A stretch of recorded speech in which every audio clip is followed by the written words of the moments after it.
भगवानगड धनंजय मुंडेंच्या भक्कमपणे पाठीशी महंत नामदेव शास्त्रींकडून निर्दोषत्वाचं सर्टिफिकेट। नामदेव शास्त्रींच्या पाठिंब्यासारखी दुसरी ताकद नाही, धनंजय मुंडेंनी मानले आभार।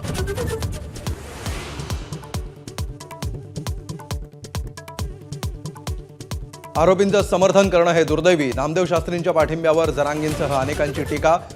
भगवानगडावर जाऊन धनंजय मुंडेंविरोधातले पुरावे नामदेव शास्त्रींना देणार, दमान यांची माहिती। कुंभमेळ्याचा विचार करता नाशिकचं पालकमंत्रीपद आपल्यालाच मिळावं, भाजपच्या गिरीश महाजन यांची अपेक्षा, तर रायगडच्या पालकमंत्रीपदासाठी शिवसेनेचा आग्रह कायम।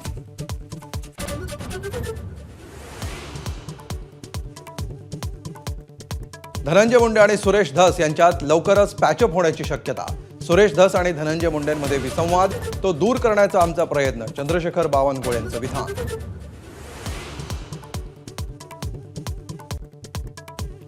राज्यपाल करणं म्हणजे माझ्या तोंडाला कुलूप लावण्याचा प्रकार, ज्येष्ठ नेते छगन भुजबळांचं विधान। राज्यपाल होऊन मी सर्वसामान्यांच्या समस्या सोडवू शकणार नसल्याचंही वक्तव्य।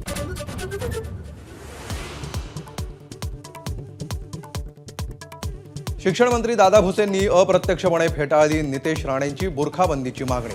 बुरखा घातलेली किंवा बुरख्याविना विद्यार्थिनी कॉपी करणार नाही, यासाठी शिक्षण विभाग दक्ष असल्याचं केलं स्पष्ट।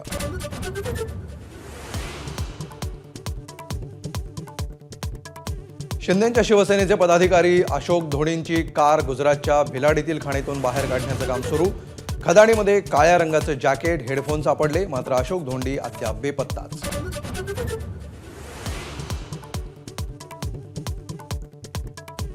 अमरावतीत सुवर्ण मुकुट देत चंद्रशेखर बावनकुळेंचा सत्कार, पालकमंत्री झाल्यानंतर पहिलाच अमरावती दौरा।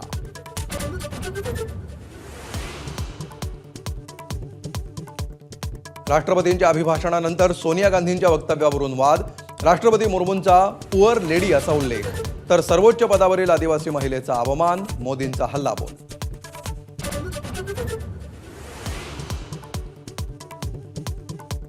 जीबीएसचा पुण्यातील तिसरा आणि राज्यातला चौथा बळी, 60 वर्षीय महिलेचा उपचारादरम्यान मृत्यू। पुणे आणि पिंपरी चिंचवडमध्ये एकाच दिवशी दोघांचा मृत्यू।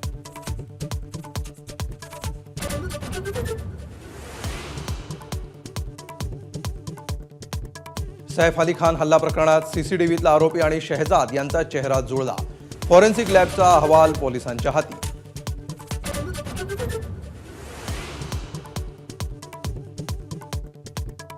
ममता कुलकर्णीला नुकतंच दिलेलं किन्नर आखाड्याचं महामंडलेश्वर पद रद्द, ममताला मदत करणाऱ्या लक्ष्मीनारायण त्रिपाठीचंही महामंडलेश्वर पद काढून घेतलं, किन्नर आखाड्याची फेररचना होणार।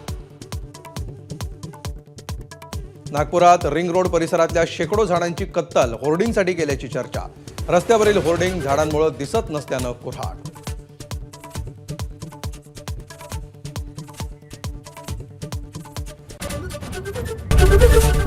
एबीपी माझा, उघडा डोळे बघा नीट।